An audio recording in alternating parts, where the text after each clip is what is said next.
Steins, the sheriff, asked to speak privately to his longtime friend, the judge, District Judge Kevin Mullins, and he cleared everybody out of Judge Mullins' chambers. That's when surveillance video picks up and shows the sheriff making a phone call on his cell phone, but then borrows the judge's phone, does something, after which he pulls out his gun and shoots Mullins 8 times, even after the judge had fallen to the floor. So this is a wild case. Let's just get into it. We're learning new details about the death of a Kentucky judge shot inside his chambers, and the suspect, the local sheriff. This morning, a Kentucky sheriff behind bars, facing first-degree murder charges, accused of shooting a prominent judge in his chambers after an argument. Western County Courthouse, that shots fired. Law enforcement responding to a 911 call about shots fired inside Letcher County Courthouse, southeast of Lexington, just before 3 p.m. Thursday. We know that it was an argument between the two that led up, but what exactly transpired prior to the shots being fired, still things that we're trying to get answers to. Inside, authorities finding 54-year-old District Judge Kevin Mullins dead from multiple gunshot wounds. Letcher County Sheriff Sean Mickey Steins taken into custody. The motive still under investigation. Steins and Mullins are no strangers to each other. The sheriff was a former bailiff in the judge's courtroom. If you're not familiar with this case, you're going to want to stick around because there's a lot of twists and turns with this and the reason of why, or at least some theories on why the sheriff did this. It's wild. The framing of this case, and it's going to be first-degree murder. That's what the prosecutors are going after. And the fact that actually the sheriff turned himself in. So we're going to have to ask ourselves, what the hell actually happened in those chambers? While Sheriff Steins is charged with murder, the real question is whether was this a deliberate act or some sort of emotional breakdown. There may have been tension in that room that have been building for weeks and months when we still don't fully understand the nature of the argument that escalated into violence. Again, there's some theories, and I'll talk about that later in the video. Was Stein mentally and emotionally stable, or was he pushed to the breaking point? He and Kevin were really close and good friends. I never saw any hostilities between them. This community sort of gets along with each other. But just 3 days before the shooting, Steins was deposed in a federal lawsuit. A former inmate accusing him of failing to adequately train and supervise a former deputy who sexually abused her in 2021 in the judge's chamber. The former deputy was sentenced in a criminal case earlier this year after he pleaded guilty to the sex crimes. The civil complaint does not allege the judge was aware or did anything wrong. So you see right there, these people were friends. So this makes this situation more perplexing, but actually it may bring some answers. So the issue is that it's possible that the judge may have had a relationship with the sheriff's teenage daughter. So when you talk about how can a relationship between two friends and colleagues deteriorate to a point of deadly violence, well, one of them could be that, right? It could point to deep-seated emotions of betrayal and fear that could have led Steins to act out of emotional desperation. Now, obviously, this trial is going to explore to understand what really triggered this tragic event. We're going to see from the sheriff's perspective, from the defense team, of why he decided to kill this judge. 3 weeks ago, Steins, the sheriff, asked to speak privately to his longtime friend, the judge, District Judge Kevin Mullins, and he cleared everybody out of Judge Mullins' chambers.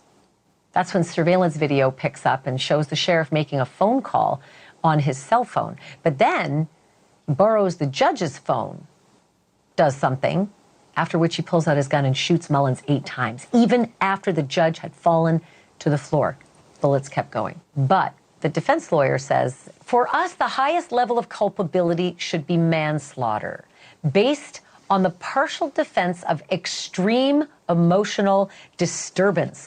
We believe there had to be a compelling reason for Sheriff Steins to feel like he had to take action.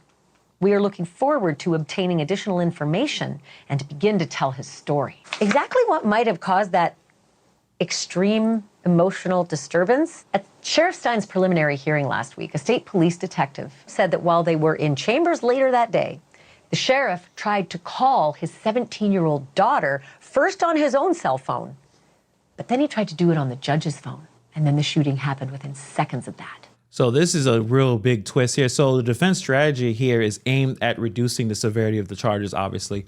By claiming extreme emotional disturbance, the defense is suggesting that Steins acted impulsively, not out of premeditative malice, but in a moment of uncontrollable emotion. This approach relies heavily on the idea that something in the judge's chambers triggered Steins into a state where he was no longer thinking rationally. So if you had your friend's phone and saw your 17-year-old daughter's number on it, that may be one of them.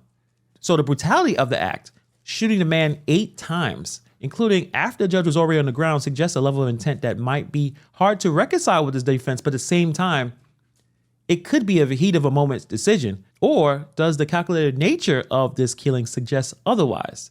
If this is manslaughter started by emotional turmoil, the phone call may have been a desperate act of someone struggling with their mental state. Or if this is premeditated, like the prosecutor suggests, borrowing the phone may have been an attempt to cover his tracks or implicate the judge in something inappropriate, something that he may not even done. The sheriff's mental state at the moment is important to understand what led to the shooting. Using the judge's phone. Take a close listen to the exact words that are used in the question and in the answer. I was told that Sheriff Steins had tried to call his daughter, and he had tried to call his daughter from the judge's phone also. So have you obtained the phone records from Judge Mullins' phone? I don't have those in my possession yet, no. Okay. Have you issued a search warrant for them? Yes. Okay. And have officers confirmed that the sheriff's daughter's phone number was on Judge Mullins' phone? When someone says, your number is in my phone, I interpret that very simply. Like, if your number's in my phone, that means you're in my contacts. Exactly. So this is where it's going to go left. I'm gonna just show it to you right now. 2 law enforcement sources have confirmed that former Sheriff Sean Mickey Steins did not select his daughter's number from a pre-saved list on District Judge Kevin Mullins' phone when he called her just prior to killing the judge. Both say Steins dialed the number before he shot Mullins multiple times in the judge's chambers behind the Letcher District Courtroom. So this is the problem. The judge didn't have the number saved as a contact. It may not exonerate the judge from any inappropriate contact with the sheriff's daughter, but it doesn't help the sheriff's case. It doesn't eliminate the possibility that Steins believed something inappropriate was going on. Emotional distress doesn't always stem from reality. It could come from perceived issues, perceived threat. If Steins thought Mullins was communicating with his daughter, even if it wasn't true, it could have triggered this violent outburst. This suggests that we still need more information about Steins' mental health and where his actions were influenced by paranoia or mental breakdown. Was he acting out of a delusional state?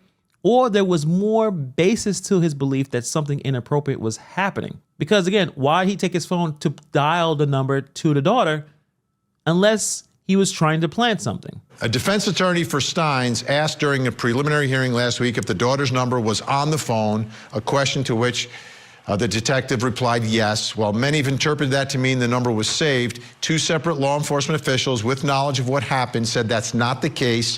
One who asked not to be identified said a security video taken from a camera mounted behind Steins near the ceiling shows Steins punched in the numbers to dial.